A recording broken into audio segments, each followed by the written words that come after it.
Okay, let's get started. My name is Jason Takeo. We're going to work on this painting today of these backlit autumn trees. And I have to apologize, but the sound is actually being dubbed in later. When I was out on location, I did have a microphone set up. It was my old microphone, and it wasn't working. The cord completely went shot, and I didn't realize that until I was quite a ways into the painting. Plus, I had no way of dealing with that anyway. So I'm dubbing this voiceover later in the studio. But anyway, what I'm doing right here is I'm just working on blocking in some of the yellow. And this is a very intense backlit scene. And when you have backlit yellows and warms like this, it's probably some of the most intense color that you can run into in nature. The translucent character of the leaves are going to react with the very warm sunlight, and it's going to create a very warm color. But as you can see, even though I'm putting this in transparently, which is going to give you the most brilliant effect, I'm not using a pure straight yellow. I am mixing in some other colors with that in order to somewhat tone it down. I don't want to go too intense too fast, because that's probably usually, even though when you have a very intense situation in nature like this, it's still not going to be quite as intense at the end as you would think. If you're new to my channel, if you do end up liking this video, if you could hit the like button, that would be great. It really helps me to, encourages me to continue making these videos. Let me just go over some of the colors I use on my palette here. Titanium white, cadmium yellow light, cadmium orange, yellow ochre, transparent red oxide. That could also be a burnt sienna, cadmium red, alizarin crimson, ultramarine blue, viridian, and chromium green oxide. Also, I have some cadmium lemon there too, just in case. Probably end up dipping into that as I go here. In fact, I just did right there.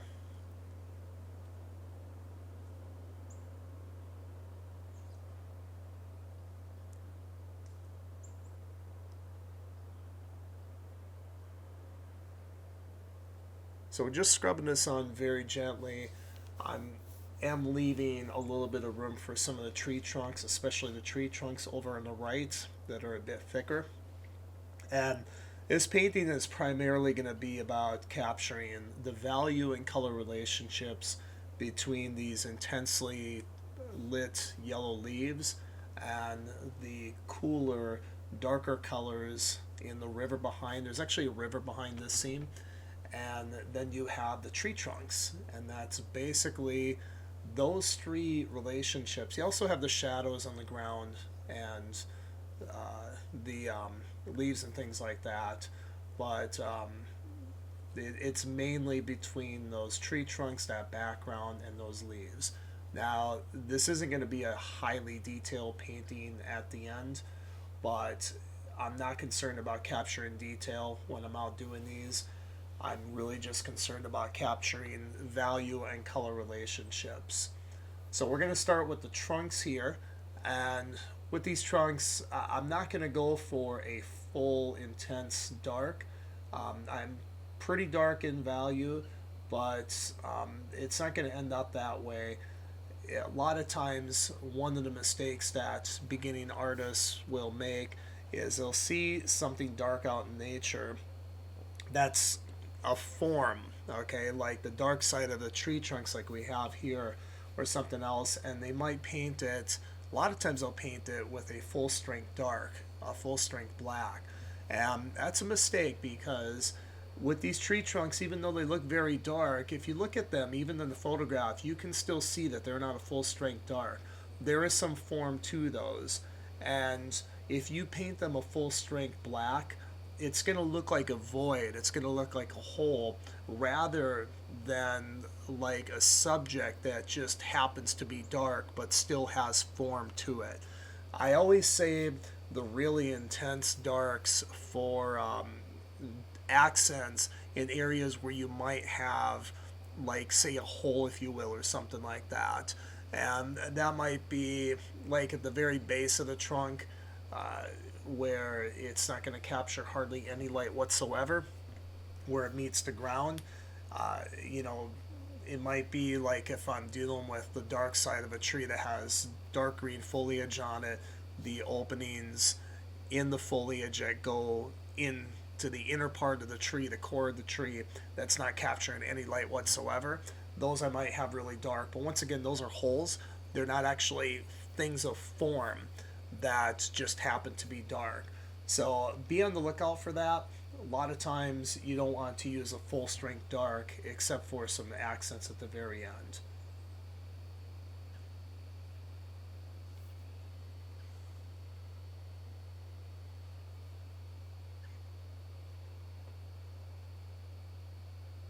And I'm not going to capture every shape of branch that, that you see here exactly how it is in the photo. Not concerned about that. I do want to capture the characteristics somewhat how they are, but you don't have to sit there all day and obsess over getting every single little crevice and innie and outie on the tree trunk and things like that, and every single angle correct on these branches. Uh, they could have grown differently. They could have grown, you know, with a different angle. So, and it's not really important in this. I mean, capture the basic characteristics of it, but don't feel you have to go crazy. I've seen plein air artists, they'll be out there with a pencil and they'll spend eons, it seems, trying to capture every single little nuance on the drawing. And you don't really need to do that with a scene like this. Just go after the essentials, but really, you know, the thing you want to capture is the things that a camera is not going to capture well, and that's going to be the colors and the values. The camera is going to do a pretty good job of capturing the shapes. Now, there is camera distortion and things like that and foreshortening issues. Not going to deal with that too much in a scene like this, but a camera is going to do a fairly poor job of capturing color and value as compared to how your eye sees it. So use the very precious limited time that you have out there to capture, you know, what's most important and what you're not going to be able to get with the camera.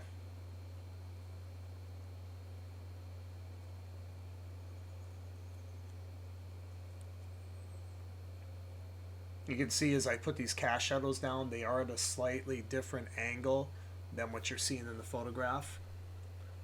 And it could be because by the time I got to them, they had shifted. The sun's constantly moving, those shadows are going to constantly shift.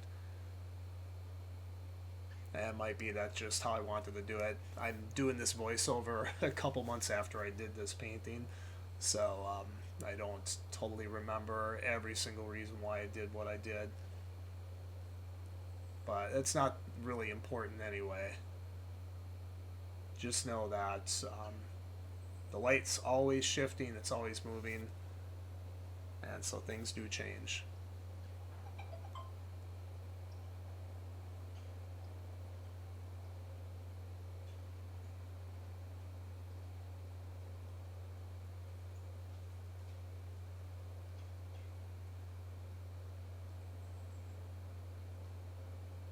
Want to mention if you're interested in studying under me, I have online workshops that I do, and I have a couple different membership levels. I do live online classes with students on Saturdays. Seating is fairly limited for that, and that's where we meet on Saturdays generally, and we do a painting over a 4 week period of time from start to finish.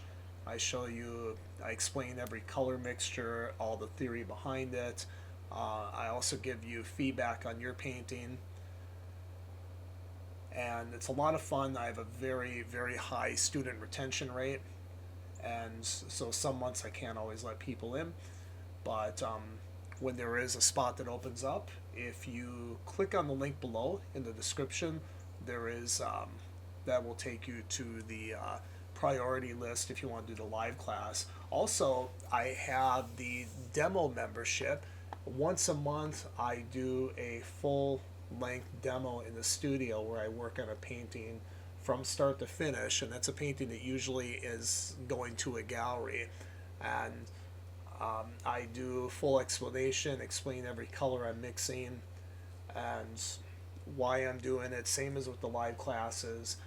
And but that's recorded once a month, and I put it up there for my students, explain all the materials and everything like that.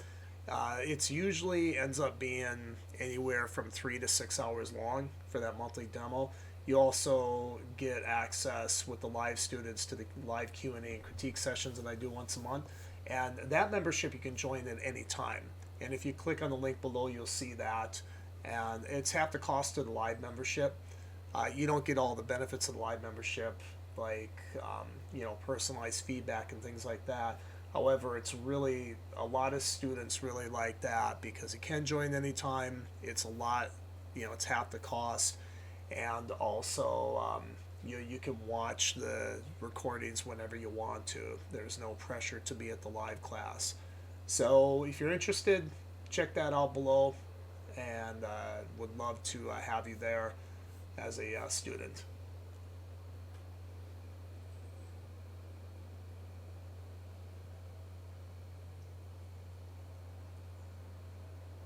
Okay, so we're blocking in some of this color of the river, the water back there.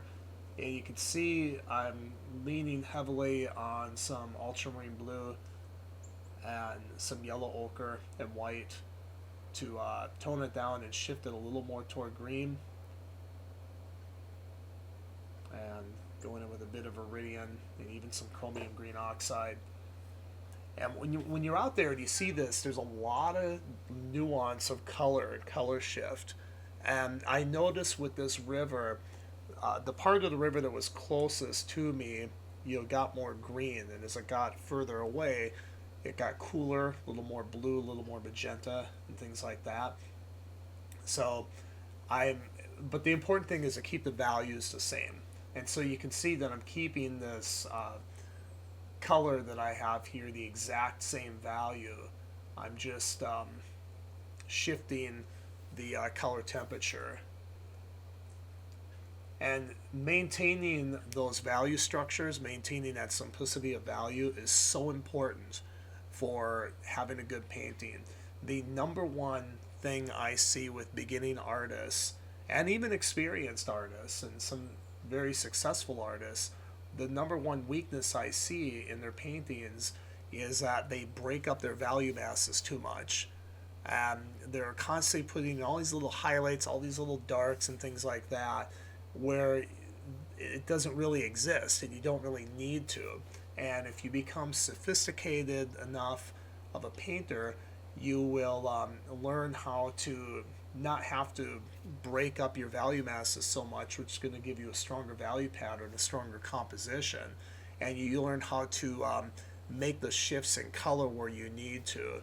And you can do it with texture too, versus drawing in these little tiny highlights and darks. One of the biggest mistakes I see beginning artists and even experienced artists making is that they constantly put all these really cool, almost white highlights everywhere. Anytime the color goes lighter in their painting, they're throwing up, it looks like a titanium white highlight on that.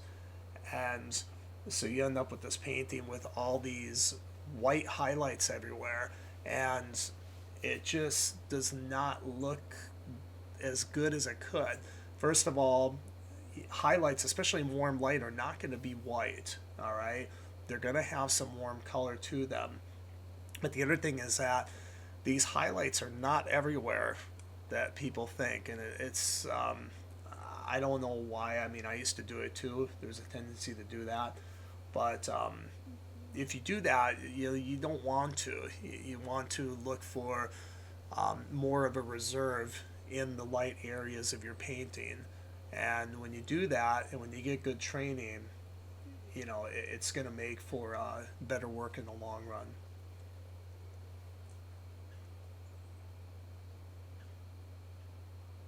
And as I put this in here, I'm not going to follow the patterns that I'm seeing exactly how they are. Once again, I even though I don't try to obsess over composition too much when I'm out painting, just because there isn't time, I will take some liberties. If something is obvious to me where I can make it a little better compositionally, I will do that. Uh, Once again, though, I'm not going to go crazy over it. Sometimes I get people who will say, well, you didn't, work this part of the painting out very well, or this side you didn't seem to. I had one person comment recently that it didn't seem like I had a plan for for the one side of my painting, and the person was absolutely right. I didn't, because I stumbled upon that scene about 20 minutes before I started painting it, and the light changes fast, and so it's kind of hard to come up with a genius plan when you just see a scene and you just want to capture the essence of it. You want to capture the colors and values. The genius composition stuff, save that for the studio. Don't worry about that outside. But that said, if you see something you can obviously make better and you have the time to do it, go for it. But if I'm going to paint this scene later in the studio, I'm going to sit down with a sketch pad with some markers and things like that, and I'm going to probably do a number of different versions of it until I get you know patterns and composition that I think are really good. But there just is not time to do that kind of stuff out here. If your goal is to capture the colors and values how they really are. Now, I've seen other plein air painters, on YouTube and that, and they'll go out and do these massive murals and things like that, and these really big paintings, and they'll really maybe try to plan out the composition. But I've noticed a lot of times their paintings don't really look like the scene when they're done. The colors and the values are just not what is there, which is totally fine if that's what they're after. Really, there's nothing wrong with that. It just depends on what your intentions are. Some artists will use nature to just kind of inspire them to come up with something that's mostly out of their head. And there's nothing wrong with that. But that's not my intention. My intention is to try to capture the realism of the color and value as much as possible within the very limited time I have. And so sacrifices have to be made with that. And a lot of times my sacrifice is, genius composition or doing some gigantic mural painting, to impress people. You just can't capture the light as fast as it changes when you're doing, 36 by 48 out in the field. You're just not going to be able to cover the canvas that fast. And now maybe if you're super experienced, you've been painting for so long, and it's something that you're very familiar with, you can maybe kind of pull it off to a certain degree. But I guarantee you that the person who's doing a smaller painting is probably going to capture a more accurate scene, if you will, more accurate colors and values, just because they don't have as much real estate to physically cover with their paint.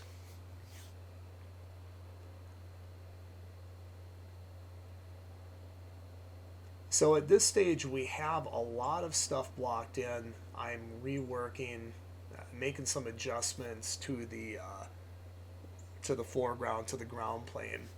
I had it pretty warm with all those leaves that had fallen down. You can see some of the leaves are coming down right now in the background there. But it was a bit too warm, so I started out with a warm base. So I'm going in with some cooler colors. A lot of these leaves, they will have, I was just talking about those highlights that some artists will mistakenly put all over their painting. And there are these highlights in these leaves, but you don't want to go too crazy with them, but I do want to imply them to a certain degree. It looks like I was explaining something there. I have no idea what it was because, like I said, my sound was not working that day.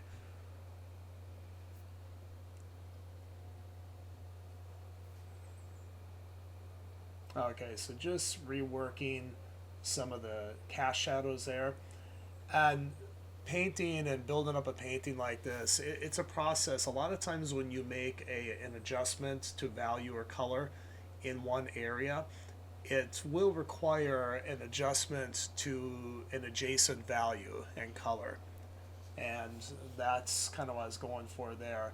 As I cooled off those leaves somewhat, it kind of reveals that, okay, I need to make adjustments to the shadows now, since I made adjustments to the sunlit area.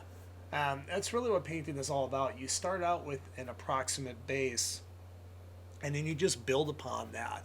And you make an adjustment to one area, and okay, maybe that looks pretty good, but also got to adjust the other area too. As you've heard me say in my other videos, it's always about relationships.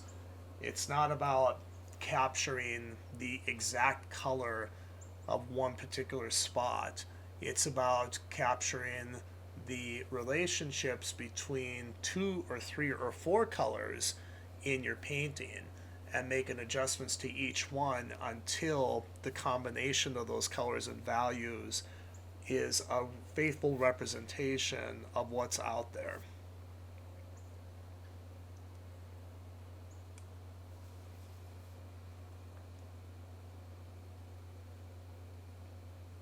And when you get to this stage when things are mostly blocked in like this, it then helps where you can start to really get in there and make these adjustments.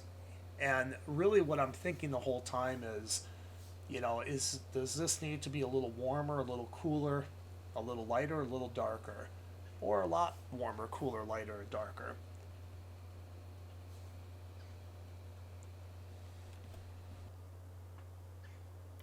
You want to remember that every color on the color wheel, every color out there has a warm and a cool version of it. Now, blue, in my opinion, blue, especially like cobalt blue, which I think is probably the purest blue you can get on the color wheel, is the coolest color out there, and orange is the warmest color on the color wheel. I've had some people say, well, what's warmer, yellow or red? It's like, well, it's the one between them, orange. Even though orange is a secondary, in my opinion, it's the warmest color there. But any color you have, you can have a warm and cool version of it. And so, like, let's say for instance, we're dealing with red or a reddish tone. I'm going to ask myself, okay, is that red? Is it a cool red or a warm red? Or cooler or warmer? Now, a cool red would be something like magenta or alizarin, which leans more, it's reddish in tone, it's a reddish color, but it leans more toward blue. Therefore, it's cooler. A warm red would be something that would lean more toward orange. And then you have like probably the purest red you can maybe get, which would just be a cadmium red. And same thing with green, it can lean more toward yellow, it can lean more toward blue. And so I'm constantly asking myself that. Also, is it more neutral? Is it a more toned down, or is it a more intense version? I can see there I scraped off some of the paint, or I scraped the painting with a palette knife.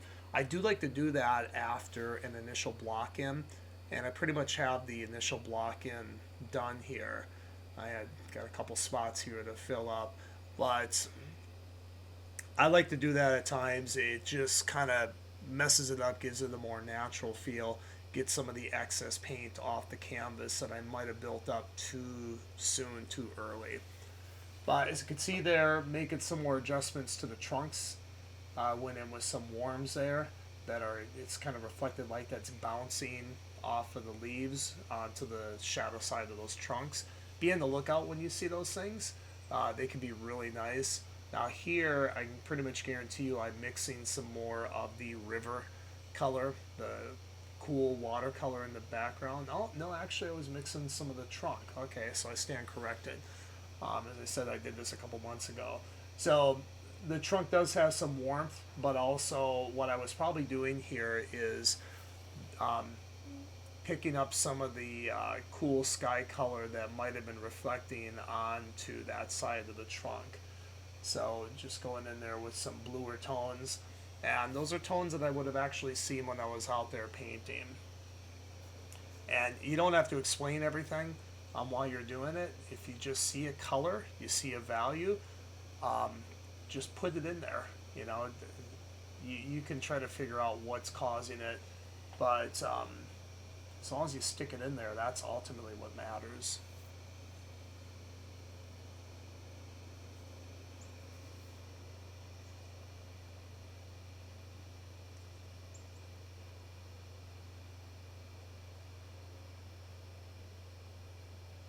One thing too with painting these tree trunks like this is you have to be careful that they don't end up looking too flat.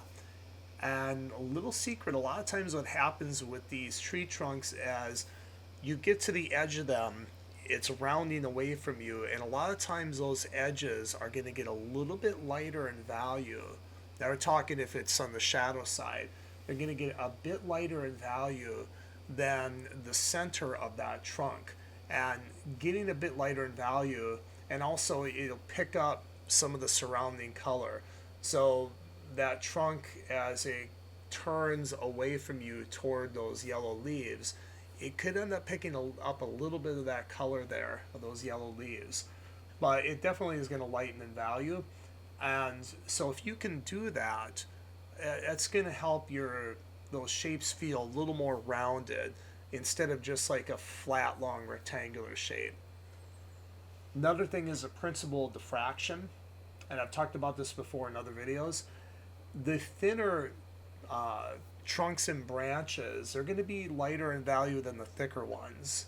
Okay, so as you can see, I'm lightening the value on these thinner trees that are in this area. If you leave those really dark in value, they're just going to look pasted on and look like a void. Now the bigger, thicker trunks, as I said, they generally will be darker in value, but as they get thinner, they're going to lighten a bit in value.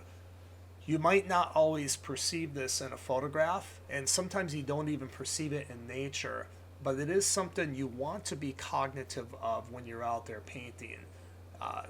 Especially if when you get done painting, these little branches are just jumping out at you and they just look like a hole or like they're pasted on. A lot of times you just got to lighten the value of those a bit. Okay, so what I'm doing here is I'm mixing up a couple piles of the yellow for the leaves. Now, I have the main colors and values blocked in, and I'm pretty content with them. So now I want to get more of the texture and the nuance in those leaves. And if you look at the photograph, you can see, especially in the center of the photograph, those leaves are a cooler yellow. They're lighter in value. They show more translucency, if that's a term. And the reason why is just because there's not as many of them there. It's not as thick of a chunk of foliage, and so more sunlight can shine through. If you look at the leaves on the left side of the photograph, you can see that they're darker and warmer, and that's just because there's a bigger clump of them there, which are blocking out the sunlight more, and it's causing more reflected light to kind of bounce around, but it also subdues that light and lowers the value. So what I'm doing there is I'm mixing a light version of those leaves, a darker greener version, a darker warmer version with the ochres, and now I'm remixing some of that background river color, and I'm going to start to go in with thicker paint, and I want a decent amount of these colors to draw from so that I can really go into more of an impressionistic technique. Impressionism for a scene like this just screams for impressionism, with all these subtle little spots of color and value. You definitely want to have a lot of paint that you can use to capture that as you build up the paint. Now, we're not going to build up the paint to a thicker consistency just for the sake of going thick. It's just a good technique to use when you're trying to capture a scene like this.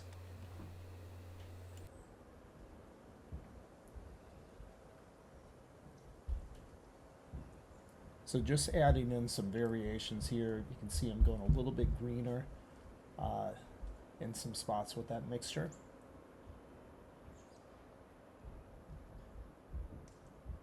And when I'm bringing the paint down and merging it with the dark neutral blue of the river, I got to go a little bit thicker and make sure I put that paint down pretty gently.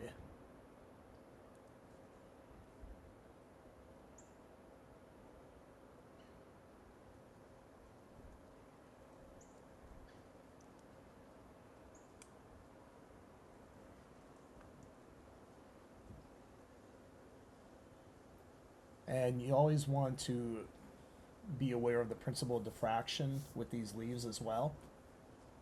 If you paint a smaller leaf that's kind of sticking out there by itself in that dark blue area, usually you don't want that leaf to be the same light value as the main part of the leaves. I mean, sometimes you can get away with it, but you want to be careful that, if it is a smaller leaf that's kind of an outlier hanging out by itself, usually it's going to go a little bit darker in value because it's going to be influenced by that darker color that's surrounding it.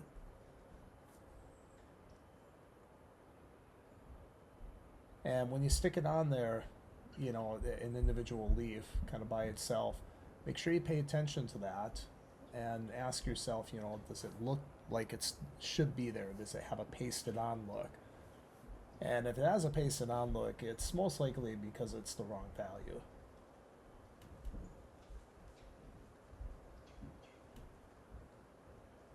And you can see right there, as I put these individual leaves in there, I am drawn from the slightly darker part of the mixture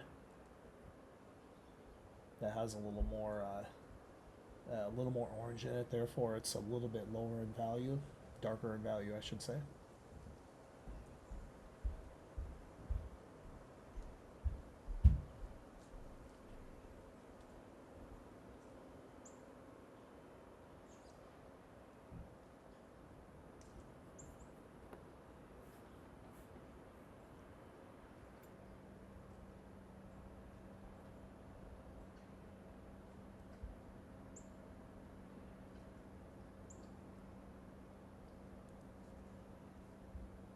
Okay, switching to the palette knife here.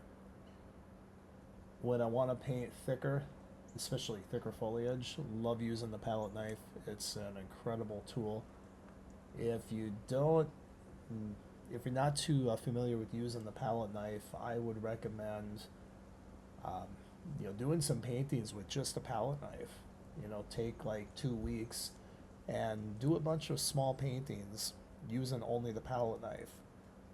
They might not be your greatest paintings, but then you might be surprised. They might turn out wonderful. It might be a new voice for you. But learning how to use the palette knife, applying different pressures, different techniques, different textures, and things like that, it's always worth the investment that you put into it. And I like using it for foliage and other things in nature because it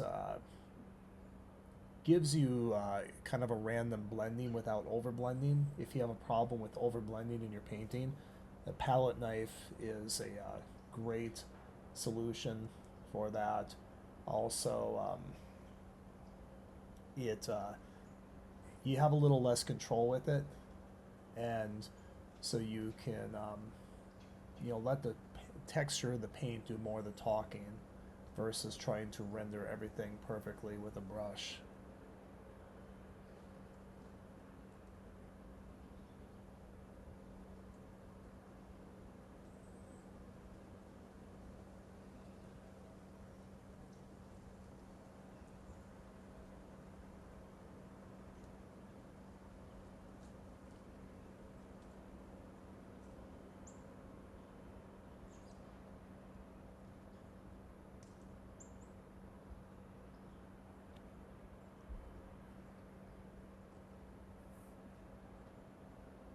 And you can see I'm starting to run out of these yellow mixtures, so I keep having to remix them.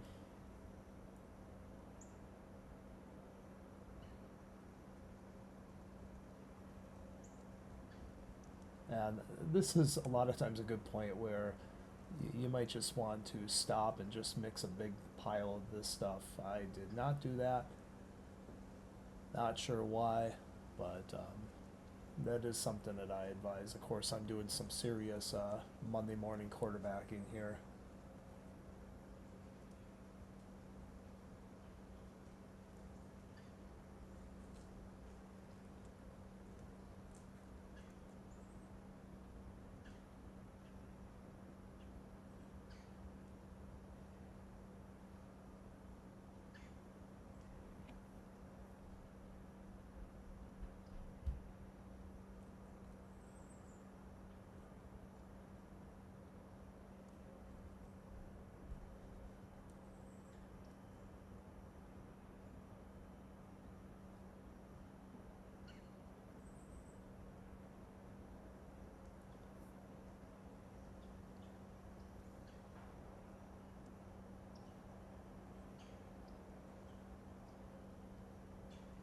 And once again, as I'm placing these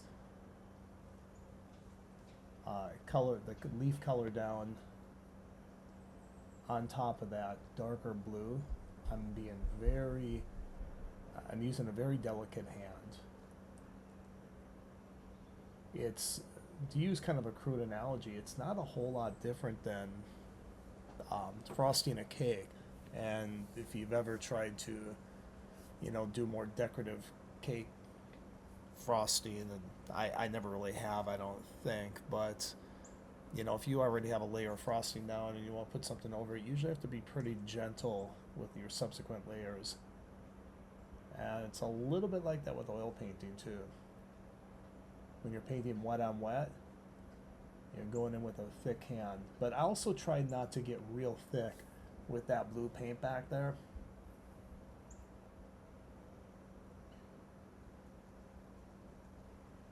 And that's always the most advisable way to go about things. When you see a scene like this, and you're going to have all these little delicate shapes, breaking off of a bigger shape and going into another shape of color, it's advisable to keep your colors pretty thin so that you can take and bring those colors together without creating a big mess with a lot of thick paint. I used to think that painting was all about thickness and texture and everything like that. There were artists I really admired that would paint very thick, or their paintings ended up really thick. And so I thought, okay, that's what it's all about. If I can just get thick paint, I'm good. Well, thick paint doesn't mean anything if your value and color masses are not good. They're incorrect. And I have done over the years a number of really bad paintings where I focus mostly on the thickness of the paint and getting all this neat texture and everything, and just doing really poor values. And the paintings were a disaster. Yeah, they have cool thick paint on them, but they don't look good just because I have poor color and value relationships. John F. Carlson talks a little bit about that in his Guide to Landscape Painting. And he talks about, what you say versus how you say it. He uses, if I remember correctly, the analogy of handwriting. And he talks about how, what you're writing, the words that you're writing, the way you're structuring the sentences, the message that you're trying to get across is a lot more important than how nifty the handwriting is. Now, I do some calligraphy. I absolutely love Spencerian script, which is where cursive comes from. It was a very elegant, but also somewhat rapid handwriting style that was developed in the 1800s, and it was used for business writing into the early 1900s until typewriting came along and basically put all those poor guys out of business. But I absolutely love that kind of writing, and I practice it, and it's kind of my little side thing that I'm trying to get good at. But I could do a letter in Spencerian script and have really nice handwriting, but if my words are spelled wrong, if I have incomplete sentences, run-on sentences, or incoherent statements, the handwriting doesn't mean a hill of beans. And that's kind of how it is, with technique and texture and things like that. Excuse me. You might have really neat technique, really neat texture and all that, but if your value and color relationships are not communicating the scene that you want to communicate, and it's not communicating effectively, then your technique doesn't really mean a hill of beans. So it's a lot better, especially when you're out plein air painting, to capture good color and value masses and have kind of a sloppy technique versus the other way around. And honestly, a lot of my, I'm not sure what I'm pointing at there. I'm saying something, but because the mic wasn't working, I don't know what I was saying. So, but anyway, um, I can't remember what I was going to say now, but I was talking about technique, and it's better to go out there. I know I was going to say some of my plein air paintings, a lot of my plein air paintings, even the ones I do nowadays, when I get them home, from a technical perspective, technique wise, they're not always something to write home about. However, if I got the colors and values that I wanted, then it's a success. Okay. Okay, so what I'm doing here is I'm lightening and warming up the river, the bottom part of the river that's closest to us. And you can see how that is creating a nice sense of depth and atmosphere. See, it's those kind of things, those subtle things, if you can capture those, that's what you're really out there for. That's information that is probably not going to be quite as well captured in the camera, though you can see it somewhat in the photograph there. And a lot of that's because I shoot in RAW versus shooting JPEG, and RAW just captures so much more color information. I've talked about this before. If your camera has the capability of shooting RAW and you work heavily from photos, shoot in RAW. Learn how to do it. Learn how to process RAW photos. It's not that hard. You can find a million videos on YouTube about it, and you can get Photoshop. You can subscribe on a monthly basis to Photoshop, get it for a fairly decent price. If you're serious about your art and if you work from photos, it is worth the effort. A lot of artists don't do it, which I think is kind of a mistake, especially if you work almost strictly from photos. You're going to get so much more color information.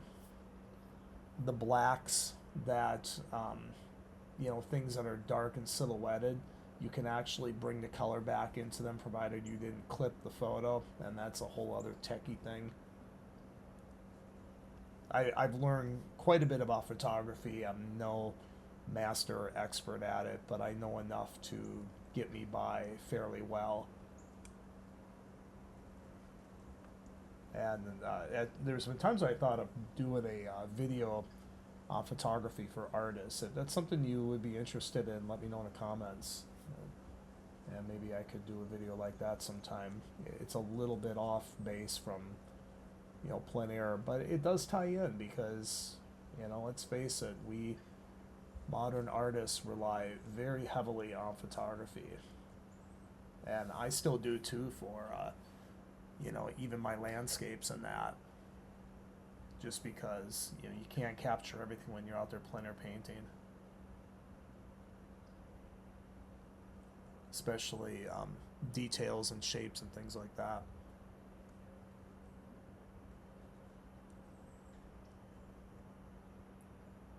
So we're almost about 45 minutes-ish into this painting. And I could stop here and go home with a decent amount of information. But I do keep going. You have, on a sunny day, probably about 2 hours tops to get your statement made before the sun changes too much. And so I do like to make the best of it when I'm out there, especially when it's autumn, because it's not like you can go out there and see the scene anytime you want. A day or two later, this could be completely wiped out.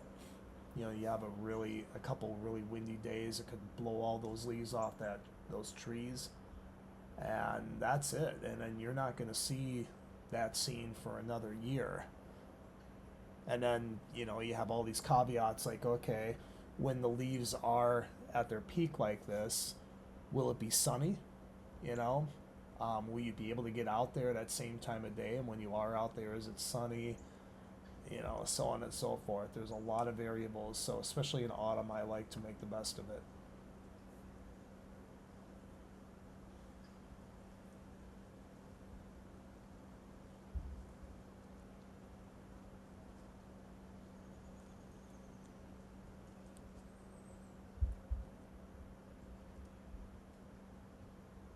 But my color and value masses are pretty good, and if I had to leave for whatever reason at this point, like I said, I'd go home with some good information.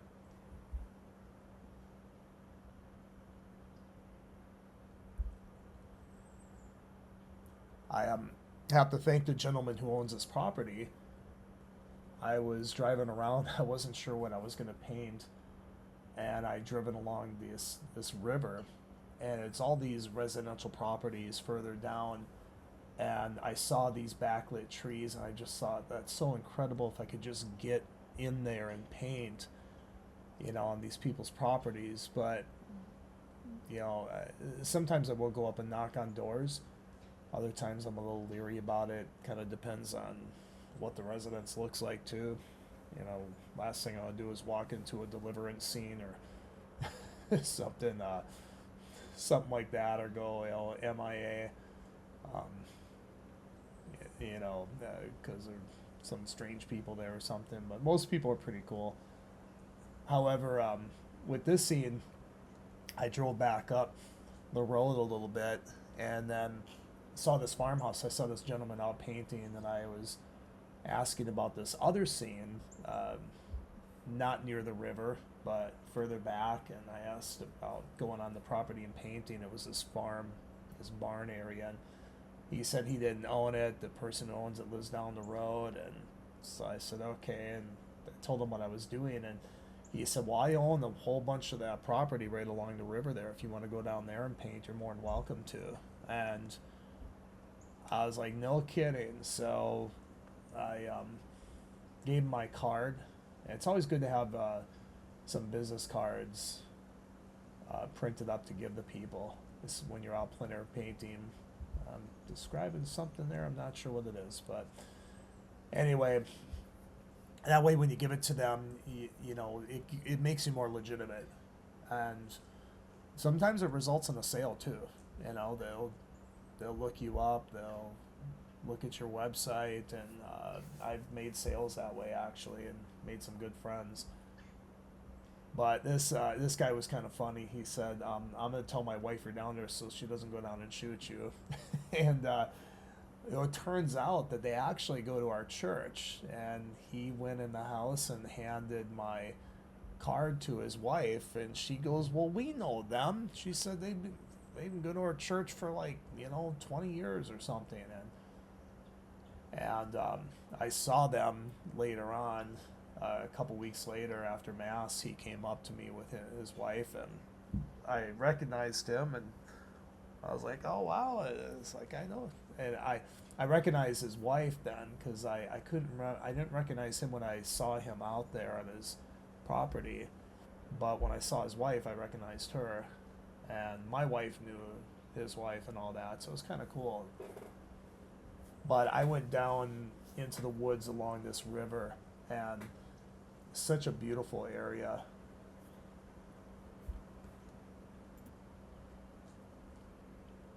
And what was nice about this area too is that it was very secluded. Some areas where I go and paint, you see my other videos, I'll be right by the road or something like that, and it's just where the scene happens to be. But this area was very nice because it was a little ways off the road and private property, so with the exception of the owner or anyone else who has permission to be there, I didn't have to worry about being interrupted and everything. And I don't mind being interrupted to a certain extent, but the time is limited when you're out here painting, and sometimes you get really talkative people that can make it challenging to get the painting done on time.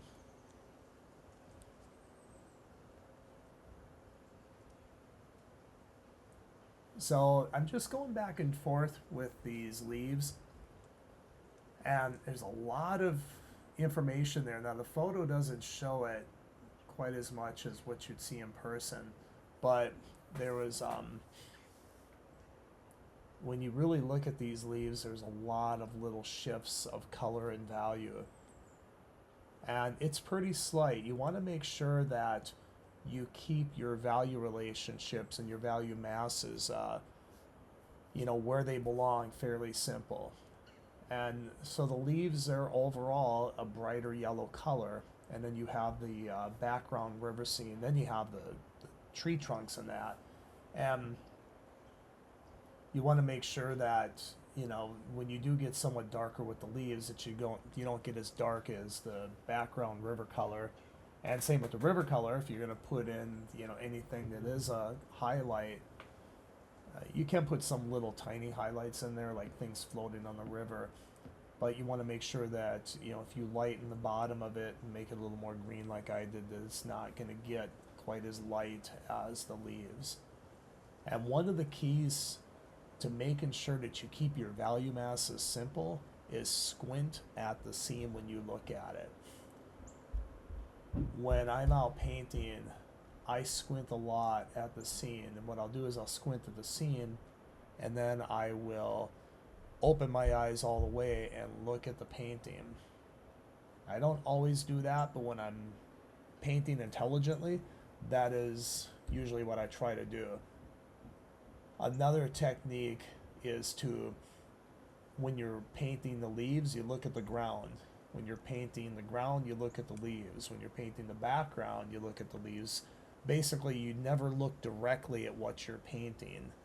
And the strategy, the thinking behind that is it forces you to always look at what you're painting in comparison to the other value and color relationships or masses that are in there. And that's really what squinting is to do too, is so that you don't look too hard into one area. If you start looking really super intently in one area, pretty soon you'll start seeing every color of the rainbow in there, and you'll start seeing every value there is too. And then before you know it, you have this awful painting just with these splotchy values everywhere. You'll have really light highlights in your background river. Your tree trunks will have all these little tiny gray highlights in them. Your leaves will have,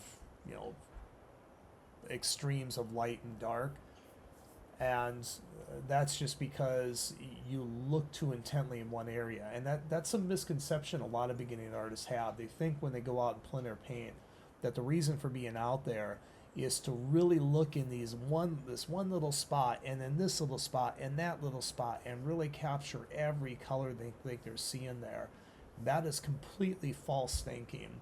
Your big thing is to capture the relationships between your lights and your darks, your sky, your ground, your trees, so on and so forth. And in this one, to be the relationships between the river, the tree trunks, and the leaves and the ground plane. And that's about it. But to make sure that you keep focused on the relationships, doing one of two things can help. Squinting at the scene when you look at it, and or focusing on something that you're not painting. Focusing on the river when you're painting the leaves, and vice versa. That way you're always cognitive of the relationships, the big relationships of color and value. And it'll keep you from overly subdividing those value relationships. Now you might be thinking, well, wait, if I see that when I'm out there, shouldn't I capture it? Not exactly, because it depends on what you're seeing, and if you're seeing it correctly. Your mind and your eyes can play tricks on you. It really can. If you stare too much at one thing, you're going to start to see a lot more values than what there would be if you look at the whole thing. And if you just think about too how your eyes adjust when you're looking at something that's very bright versus something that's dark, You'll see those things completely differently just depending on how much your pupils dilate. Okay, and so it's the same thing when you're out painting a scene. You have something fairly dark in the scene. You have something fairly light. If you just look at the light thing, pretty soon your pupils are going to get a lot smaller. They're going to let less color information in there, and that thing is going to look a lot brighter probably than what it's going to start to look darker than what it is actually. And then you look at the dark thing, when you first look at it, it's going to look fairly dark, but you keep staring at that dark object. Pretty soon your pupils will start to open up more. You'll start to see more and more of these little, highlights and things like that you didn't see when you first looked at it. And then you just start to paint all these little highlights, and pretty soon you have, like in your tree trunk, you'll have like almost pure white highlights and then pure black accents in there. And that's just because you're staring at it and your pupils opened up all as far as they could because it was a dark subject. And you're seeing all this stuff that you wouldn't see before. Versus when you look at the whole scene, then the dark subject tends to stay dark and the light subject tends to stay light because you're focusing on the relationships between the two of them. I hope that makes sense, but that is so true when you're out there. Nothing should be painted in isolation.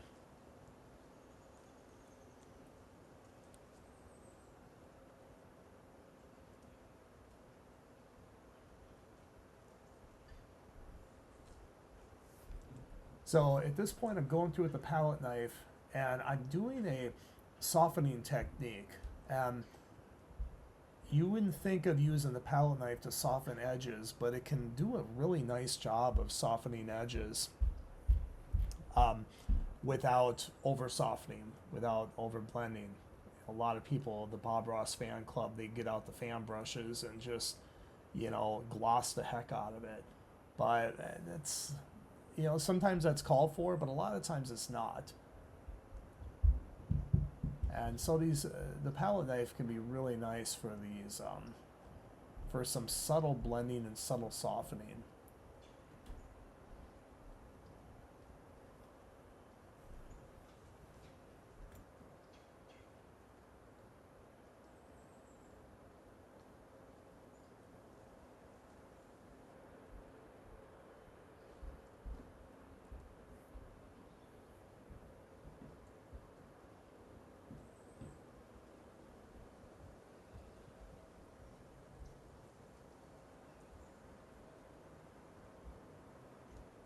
Want to say that the palette knife is also really good for color mixing, for mixing lots of colors.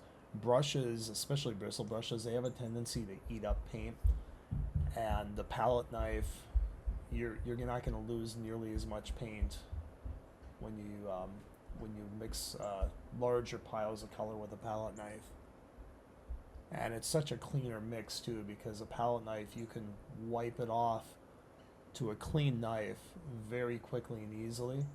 Whereas if you're using a brush, it's harder to wipe that brush off and get it really clean. So a palette knife is just a much cleaner tool. And generally the approach that I take is I will, if I have a larger pile of color that I need, I'll mix it with the palette knife and then I will mix into that pile of color with the brush, making slight adjustments to it. Like if I need to, warm it up a little bit, I'll grab some warmer paint and put that in there. If I need to cool it, dip it into some cool paint and pulling a little bit of the main pile aside and making that adjustment to it with the brush. You can do it with the palette knife too. It just depends on what tool you're using. But if I need to mix a big pile of color, I almost always use the palette knife.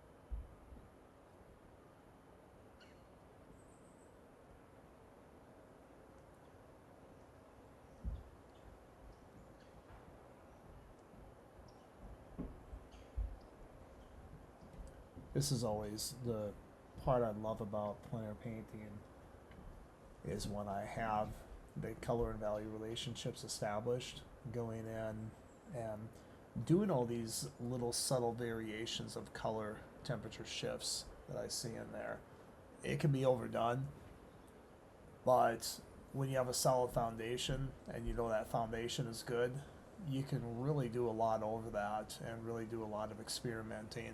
And the nice thing about when those color and value relationships are properly established, if you make a mistake, if you put in a value that's too light or too dark, it'll jump out at you it's pretty obvious.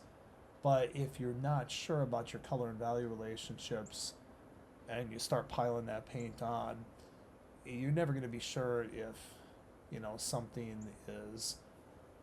that you're putting on is going to work, if it's good color, good value, so on and so forth.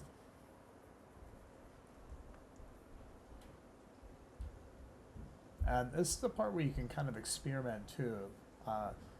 Like I tried, you can see that I'm actually putting some white in with my yellow mixture, just a little bit, to see what kind of effect that has.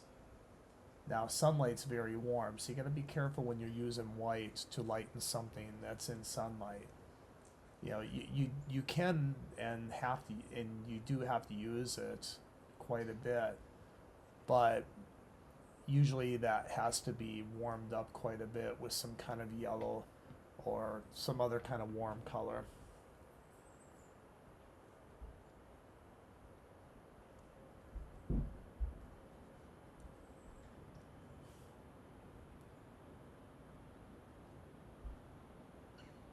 And just going in here, and I think I might be making some tree branch modifications here.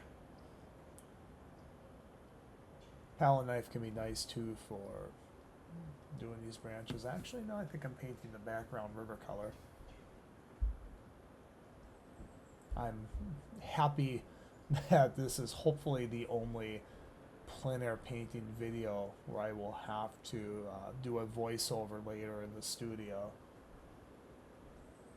I could have just scrapped the entire video, but that kind of would have broke my heart, because especially with something as fleeting as autumn colors. And it's just, there have been a couple times where I've gone out and I've done entire paintings, recorded myself, or I thought I was recording myself, and I wasn't. Or the first time I got my new camera, one of the first videos I did with it, I went out and I let the autofocus take over, and it stopped focusing on my painting and started focusing on the background. And so I pretty much did the entire video with my painting completely out of focus and the background in focus.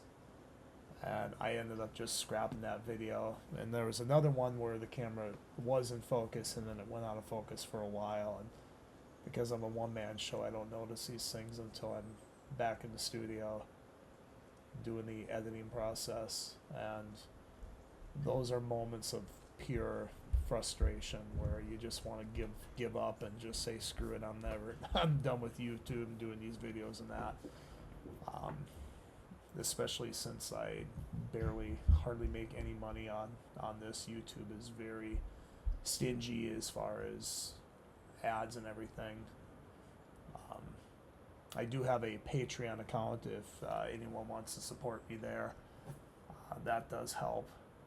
But there's a lot of time that goes into this, and equipment and frustration making these videos. And I'm not trying to complain or anything, but if all of a sudden I just stop making them, I'd probably hit that frustration point, given that all the time and effort for the very little financial reward that comes from it. Or I just got busy doing paintings for galleries and commissions and that, and so I don't have time to do the YouTube videos anymore. But I do enjoy doing them, and I really, really enjoy teaching.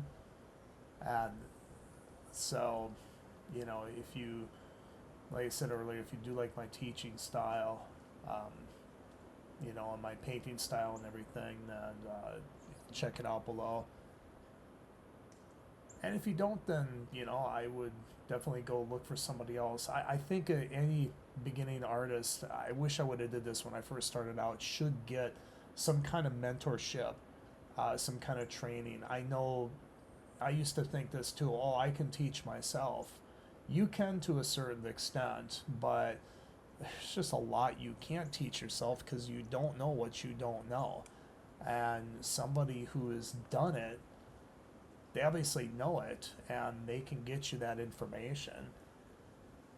And so I wish if I could go back in time, I would have. I was in rural Minnesota when I first started, and there wasn't much of any learning opportunities around. But I would have really. I go back and kick my 20-some-year-old self, and you know, tell me to go out and get some good instruction from somebody. But you should get some instruction. It should be from somebody that whose style you like, not just teaching style, but painting style too. You don't want to learn from somebody whose paintings you don't like, and also you don't want to learn from somebody whose teaching style you don't like. So I would definitely go out and find some kind of instruction, whether it's mine or whether it's somebody else's. There's a lot of really good instructors out there, a lot of really good workshops and things like that that you can take. I know some. I've taken some. I studied under Scott Christensen, and he's a phenomenal instructor. And I was so glad I did that. It cost a lot of money when I did it, but it was worth it. Really kind of changed my whole life as far as painting and everything. And the principles I learned from him, I try to pass on to my students, plus what I've learned on my own. But good instruction, you can't beat it. And not all, but most of the master artists out there usually got some kind of instruction from somewhere. If you aren't able to do that, or if you're newer, you're not sure, a couple books I highly recommend for you to read is John F. Carlson's Guide to Landscape Painting. There is absolutely zero excuse for not getting that book. You can get it for like $10, $12. Dover Publications puts it out, I believe, and it was written in the 1930s or 40s, something like that. You can totally skip chapter 2. He tells you to clean your brushes with kerosene. That's a very antiquated and not advisable method for cleaning your brushes. So chapter 2 on materials is pretty antiquated, but every other chapter in there is an absolute gold mine for landscape painting. It is a little hard to understand at times. Another phenomenal book is Richard Schmid's Alla Prima, or is actually Alla Prima 2. That is an expensive book. I have both Alla Prima and Alla Prima 2, and I actually got Richard to sign my copy, which was really cool. Richard is now deceased, God rest his soul. But that book, whether it's Alla Prima or Alla Prima 2, is really good. It's not cheap, but it is really good. You can throw out most other art books away that are out there, and if you have that book. And then Edgar Payne's Composition of Outdoor Painting is another one I highly, highly recommend.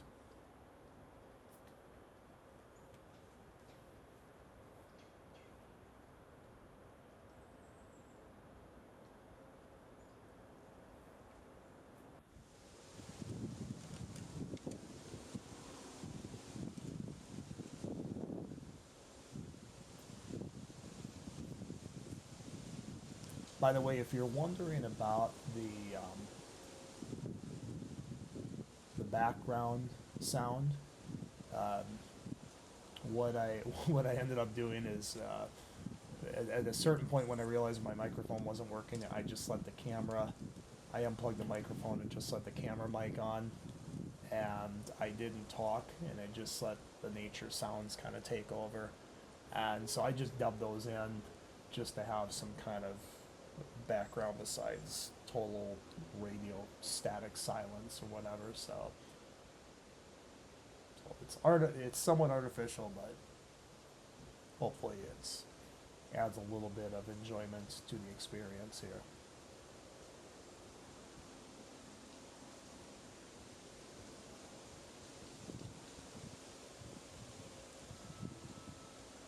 So I'm going in. This is using the Rosemary and Company Series 279 Master. I think they're Master Stroke or something like that. I don't know if it's Master Stroke. I think that's Dick Blick, but it's their Master Series. I know it's the 279 brushes, and they're an imitation badger hair brush, and they're wonderful. They have a wonderful chiseled edge, and they're somewhat soft. They give you a lot of control, but they also have enough body to be able to carry oil paint and hold oil paint very well. And I like to use those a lot for thinner branches and things like that, because you can use the very tip. You know, it's a flat brush, so it has a long rectangular um, bristle shape, if you will. But you can use the edge of them for getting some really thin, sharp, accurate lines if that's what you're after. You can see I kind of changed the view here of the scene.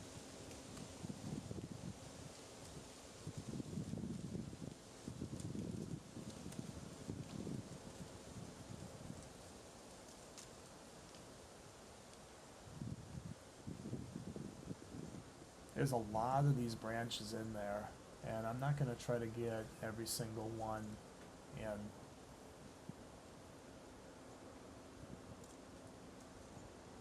But I'll get some of them in. And at this point, you know, we're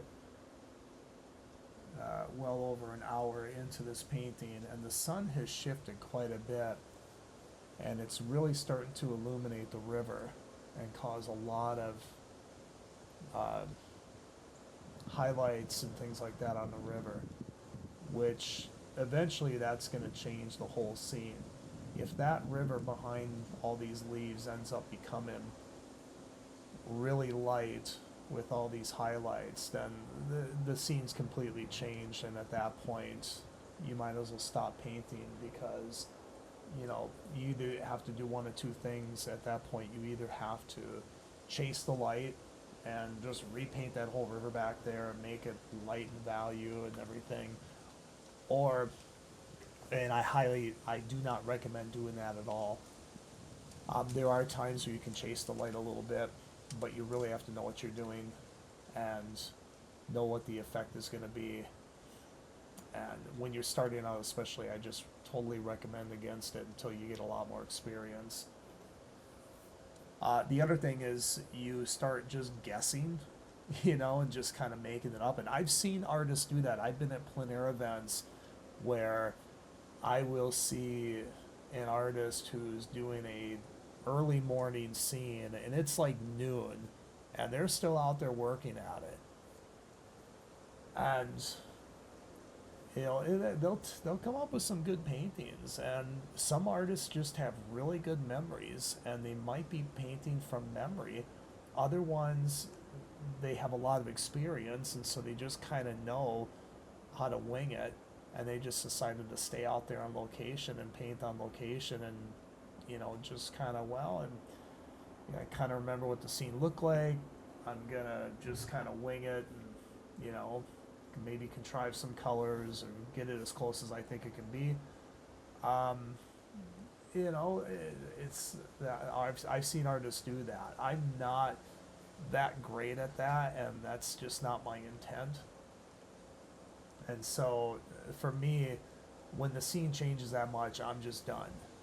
Unless I start a new painting, and I'm going to paint the scene, you know, like it is now. And I think Monet would do that, and other artists would do that, where they would, you know, spend all day painting, and they'd work on like 3 or 4 different paintings throughout that day. You know, the sun, they'd have a morning scene, they'd work on the morning scene, then there's like a late morning scene, and so they'll do that one next, you know, and then they progress to their evening scene, and, you know, it's like consisting of like 3 or 4 different paintings, or maybe more. And that one I do recommend. If you have the time to do that, I highly recommend that. That would be kind of an interesting project to do for YouTube. I'd really have to plan in advance in advance for that. I need to have a lot of camera card space and extra batteries and things like that for the camera. A lot of extra paint, somewhere to use the restroom, and food and water. That would be quite a project. I did do something similar when I went to Montana. I went up in the mountains for the entire day, and I would do. You can find these on my YouTube channel. I would, go up in the mountains and do like 3 videos that day. I could only really do 3 because that's all the more battery that I had. The batteries would run out, but it was a lot of fun. So just going in and making some texture, value, and color adjustments to the trunks. I'm using that rosemary imitation badger hairbrush, which it can work really good for layering paint on top, thicker paint. Master artist Morgan Wisling uses these brushes a lot, and he would use it. I don't think he's painting quite as thick as he used to. He used to paint really thick, and he would use these brushes to really layer the paint on and really build it up to a thicker consistency. So I highly recommend trying out these brushes if you want some. They're wonderful for blending too, by the way. You can get a very, very soft blend out of these brushes. When you use a clean brush, they're absolutely wonderful for blending. They're such a versatile brush. I don't use them. I mean, I can do an entire painting without touching one, but I do use them quite a bit, and they're absolutely wonderful. I get no money for saying this. I have no, at least at this point, I get no, what would you call it, affiliate money or paid promotion, anything like that. They're just great brushes.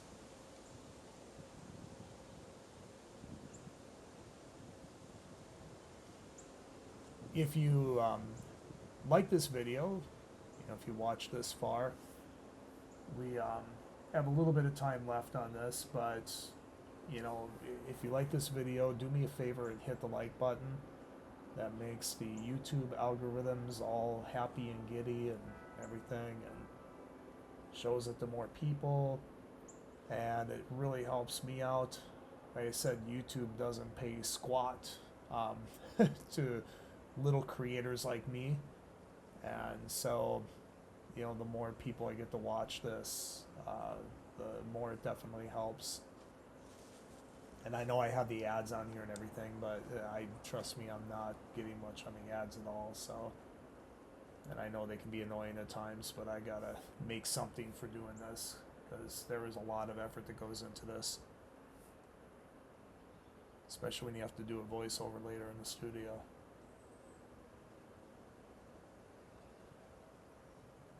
And if you haven't yet, if you want to subscribe to the channel, that's great.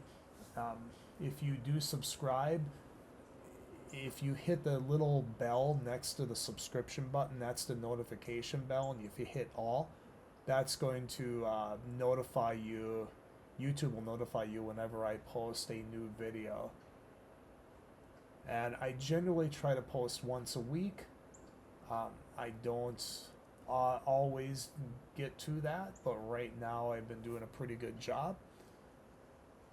I was actually fighting COVID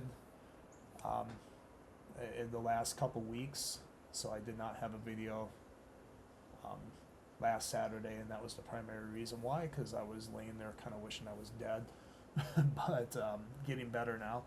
So I think at the time when not the time when I recorded this, but the time I'm doing the voiceover, which is right before I'm posting this, I think the whole world has COVID right now. So this new Omicron variant. When I recorded this on location, the Omicron variant didn't even exist yet, I don't think. So this was done in November, actually. Maybe it did exist, I have no idea, but I know I wasn't sick with it then, so.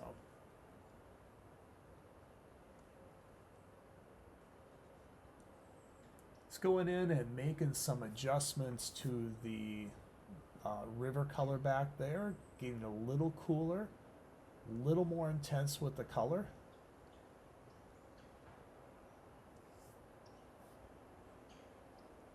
Love doing these final touch-ups. Sometimes they can drive me crazy. You know, you can really get finicky with them. I try not to, excuse me.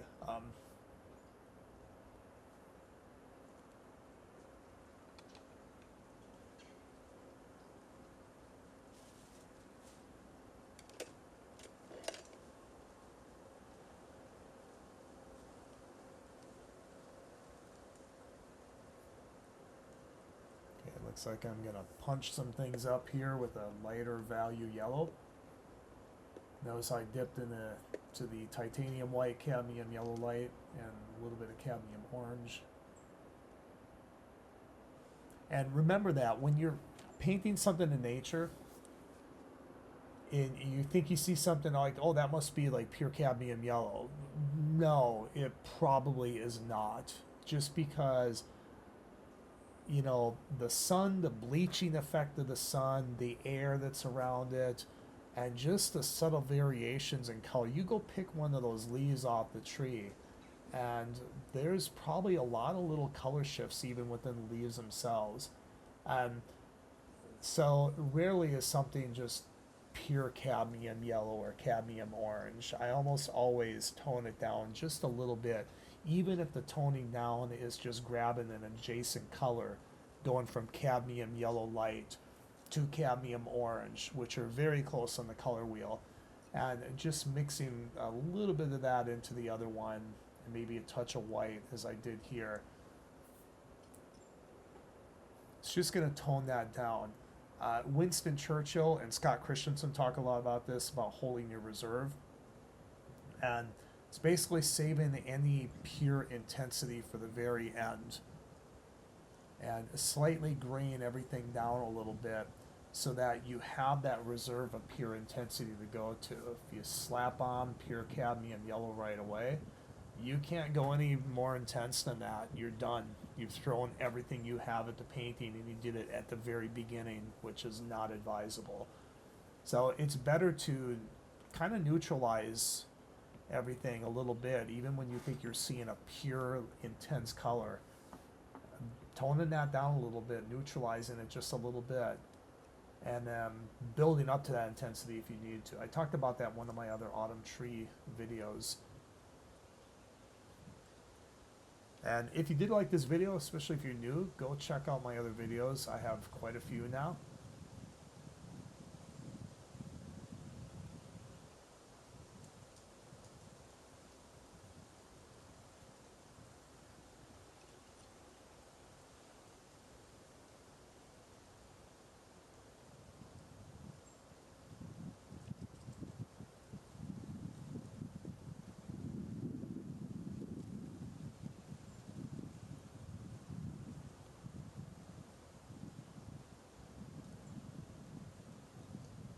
Okay, I'm getting some of those little ripples out there in the water. That can be such a nice little touch to put in at the very end. Don't want to overdo it. Palette knife is wonderful for doing those little tiny ripples, just using the very edge of it. And for me, that really hit the spot there, because it really adds, you know, another layer of dimension or depth, if you will, to that water back there.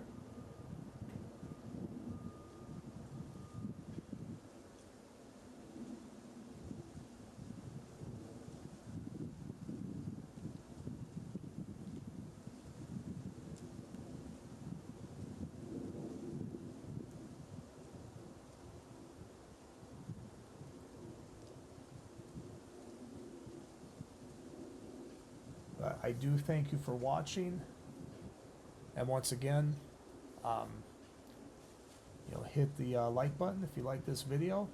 Check out some of my other videos, and I hope to see you again very soon.